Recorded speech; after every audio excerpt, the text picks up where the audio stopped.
Welcome back to Uprising. I'm Sonali Kolhatkar. Germany's decision to provide a free higher education to all its citizens struck a chord with other students in Europe.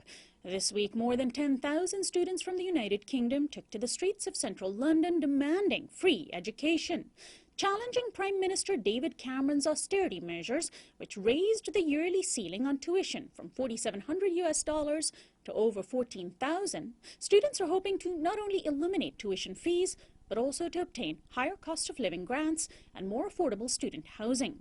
The average student leaves university in the UK almost $70,000 in debt, compared to the US, where it's over $26,000.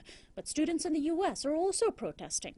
About 100 students at the University of California in Berkeley took over a campus building yesterday after learning that the UC Board of Regents voted for a large tuition increase for the 10-school UC system. UC Board President Janet Napolitano, the former head of Homeland Security, had said that higher fees could be avoided if the state provided more money for the system. Increased tuition will apparently be used for more pay raises, hiring more faculty, and adding 5,000 more students to the UC system. Well, joining me now via Skype from London is Georgia Elander. She's the press officer for Young Greens, one of the main groups that organized Wednesday's demonstration. And in studio with me is Alex Holstrom-Smith, a student and organizer at the University of California at Los Angeles. Welcome to Uprising, Georgia and Alex. Hi. Well, Georgia, let me start with you. Tell us about the demonstrations that took place on Wednesday this week. How important and significant were they? They didn't get that much press coverage here in the U.S. I think they were an incredibly important event. It was the biggest student protest since the ones in 2010. Around 10,000 students attended, which is a really great turnout. And they mark the start of a movement for free education here in the UK. We've got more events planned for December, days of action, strikes in university campuses. And this march was a really big event just to get the ball rolling on that and start to give students a voice and say this is what we're fighting for and we're going to keep fighting for this. Now, why free education as opposed to controlling the costs of education? It seems as though students are going for broke. Yeah, we want free education because we think that education shouldn't be something that's about money. It shouldn't be about the markets. It shouldn't be about making profit. It shouldn't be about saying you'll pay this much and then hopefully you'll be able to get a better job. It should be about making well-rounded students, better citizens, expanding people's experiences. And that should be something that's available to absolutely everybody free of charge.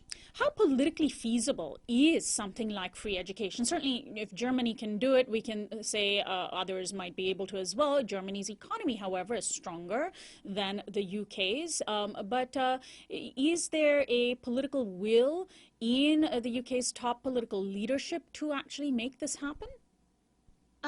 Not among the political leaders we have at the moment. Nick Clegg, the leader of the Liberal Democrats, promised at the last election that he would scrap tuition fees. The Liberal Democrats got into coalition government with the Conservatives and they completely went back on that promise and raised tuition fees to 9,000. David Cameron, the Conservative Party, they have no desire to introduce free education, and the Labour Party wants slightly less expensive tuition but not free. But it is politically viable. Germany have done it. We used to have it here in the UK. At the march on Wednesday, we were demanding that it would be paid for by higher taxes on the rich and rich corporations. It is possible. It can be done. Well, speaking of once having free education, or essentially free education, and now having to shell out thousands of dollars, let's turn to the University of California system. I think sort of indicative of the way in which these university systems are moving in the direction in the U.S. Alex Holstrom-Smith, you are a student at UCLA, and the UC system yesterday or this week announced a whopping increase that could amount to something like almost 28% increase in fees. Once upon a time, UC's education was essentially free, and that's no longer the case now. How has it come to this? I mean, we're really seeing a very deliberate move to privatize the university.